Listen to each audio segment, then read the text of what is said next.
Сегодня 30 сентября 2024 года. Столетие со дня рождения Ивана Павловича Морозова. А 27-го было 110 лет Зосиме Васильевичу Паневу.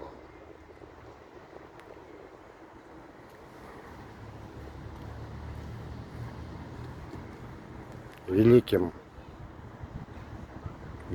видится издалека.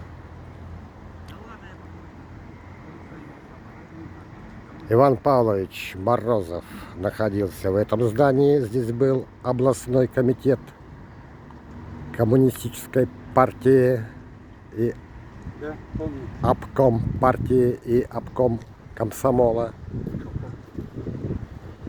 Зосима Васильевич находился в этом здании. Здесь был Совет Министров и заседал Верховный Совет Коми СССР.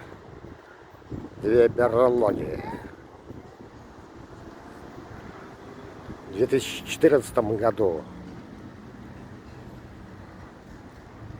юбилей Панева столетия провели турнир по коми-национальной борьбе Зомыд-Ош в ИБО. Сегодня возникла мысль, сгенерировали мысль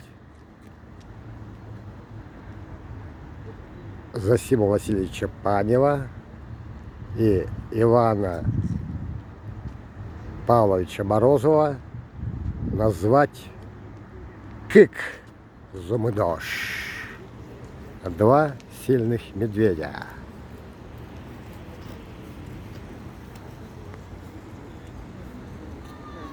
Бам-бам-бам-бам, к отцу матери идем.